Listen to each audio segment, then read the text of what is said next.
My love of community comes from the game EverQuest, created by Sony Online Entertainment, came out in 1999. My dad brought it home one day and was like, "Oh, I found this new game.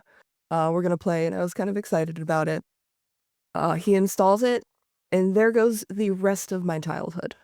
I played EverQuest 2 from 1999 to 2017 abouts.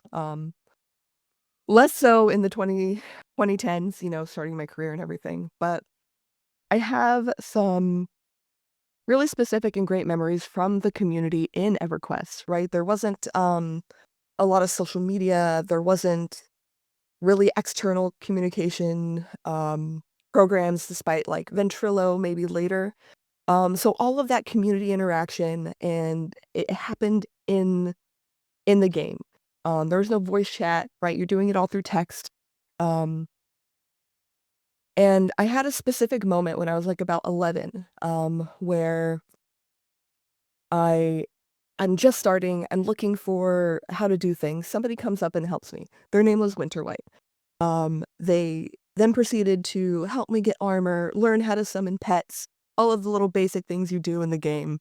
Um, Years later, or a couple years later, I went to my first ever Sony, or what was it called at the time? It wasn't EverQuest Live, it was, something similar. It was a fan-made event in Las Vegas, their first one, and I met that person, Winter White, there, and she had no Right. idea I was just, like, this 13-year-old little human that was like, "I have no idea what I'm doing," and I didn't cry about it at the time, but, like, years later, I'm thinking about that, and I'm like, that EverQuest is the reason that I got into community management because I had such positive experiences that I was like, "This is something that needs to be fostered, and not in those exact words, right? I wasn't, 13-year-old me, it wasn't like, "I need to foster these environments."